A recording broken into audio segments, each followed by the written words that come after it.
हर parents चाहता है कि उसके बच्चे की शिक्षा दीक्षा किसी अच्छे विद्यालय में हो, वह कम से कम पैसे में हो। जैसा कि हम सब लोग जानते हैं कि हमारे देश में प्राइवेट शिक्षा व्यवस्था काफ़ी महंगी है और इस दृष्टि को ध्यान में रखते हुए अगर हम देखें तो हमारे देश में फैला हुआ केंद्रीय विद्यालय, वहाँ पर कम पैसे में बहुत ही बेहतरीन शिक्षा मिलती है और देश के बहुतायत लोग केंद्रीय विद्यालय में प्रवेश पाने के लिए लालायित रहते हैं, किंतु उन्हें यह पता नहीं होता कि केंद्रीय विद्यालय में किस तरह से प्रवेश होता है, किन किन बातों को ध्यान में रखा जाता है। तो आज इस वीडियो में हम उन पर विस्तार से बात करेंगे कि केंद्रीय विद्यालय में किन कक्षाओं में प्रवेश ज़्यादा होता है, प्रवेश की आयु क्या होती है, किन किन डॉक्यूमेंट्स की ज़रूरत पड़ती है और कुछ रिजर्वेशंस यानी आरक्षण होते हैं, वह कुछ कैटेगरीज़ होते हैं जिनके विषय में सामान्य लोग नहीं जानते। उन सब पर जानकारी करने के लिए आप इस वीडियो को आखिर तक सुनें। तो सबसे पहले मैं ये बताना चाहूँगा कि केंद्रीय विद्यालय में सबसे ज़्यादा एडमिशन क्लास 1 व क्लास 11 में होता है, क्योंकि क्लास 1 में पूरे सीट पर एडमिशन होता है, वह क्लास 11 में भी पूरे सीट पर एडमिशन होता है।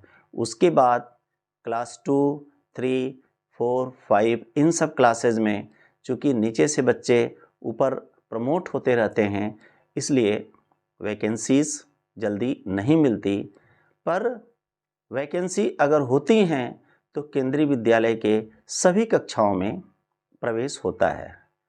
अब प्रश्न उठता है कि ये प्रवेश प्रक्रिया शुरू कब होती है।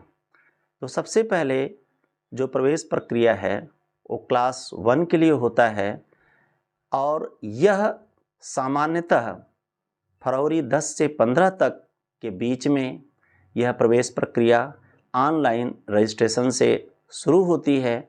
अगर आप इस प्रवेश प्रक्रिया से अपडेट होना चाहते हैं, वह समय पर जानकारी पाना चाहते हैं, तो इस वीडियो को सब्सक्राइब अवश्य करें, जिससे कि प्रवेश प्रक्रिया आरंभ होने पर आपको जानकारी मिल सके।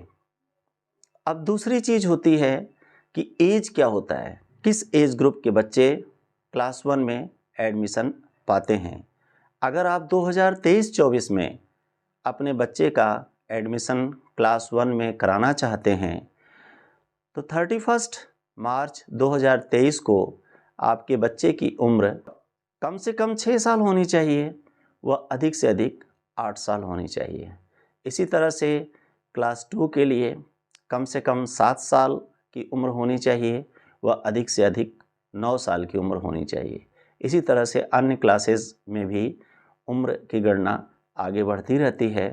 क्लास 11th के लिए उम्र की कोई सीमा नहीं होती है, उसकी प्रक्रिया अलग है, जो दूसरे वीडियो में हम उसको कवर करेंगे। अब प्रश्न उठता है कि प्रवेश के समय किन किन डॉक्यूमेंट्स की ज़रूरत पड़ती है। जहाँ तक क्लास 1 का सवाल है, उसमें सबसे इम्पॉर्टेंट डॉक्यूमेंट होता है बर्थ सर्टिफिकेट। किसी भी संवैधानिक संस्था से इशू किया हुआ बर्थ सर्टिफिकेट मान्य होता है। उस बर्थ सर्टिफिकेट को आप पहले से बनवा करके रख लें। इसके बाद केंद्रीय विद्यालय में चूँकि बच्चों के प्रवेश के समय उनकी कैटेगरी भी देखी जाती है, वह उनको रिजर्वेशन का भी लाभ मिलता है। अब कैटेगरी के विषय में भी डिटेल जानकारी स्क्रीन पर आप देखें। इसमें सामान्य जानकारी इस प्रकार है कि कैटेगरी 1 में सेंट्रल गवर्नमेंट के ट्रांसफरेबल व नॉन ट्रांसफरेबल कर्मचारियों के बच्चे आते हैं। कैटेगरी 2 में सेंट्रल गवर्नमेंट के स्वायत्तशासी संस्थानों के ट्रांसफरेबल व नॉन ट्रांसफरेबल बच्चे आते हैं। कैटेगरी 3 में स्टेट गवर्नमेंट के ट्रांसफरेबल व नॉन ट्रांसफरेबल कर्मचारियों के बच्चे आते हैं। वह कैटेगरी 4 में स्टेट गवर्नमेंट के पब्लिक अंडरटेकिंग व ऑटोनमस बॉडी के कर्मचारियों के बच्चे आते हैं। वह कैटेगरी 5 में इन सब के अलावा सभी लोग उसमें आते हैं। साथ ही साथ जो भारत सरकार की रिजर्वेशन प्रक्रिया है वो भी यहाँ पर लागू होती है SC, ST व OBC का। इसके अलावा 25% RTE के लिए भी रिजर्व रहता है।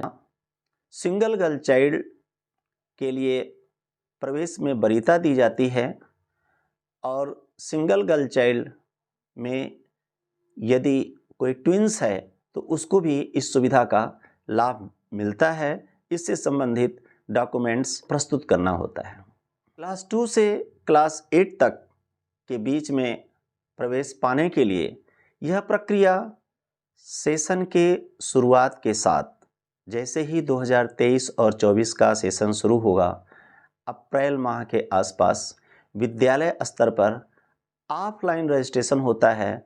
वह विद्यालय स्तर पर ही इनका प्रवेश होता है, किंतु यह इस बात पर निर्भर करता है कि उन क्लासेज में वैकेंसी हैं या नहीं है। धन्यवाद।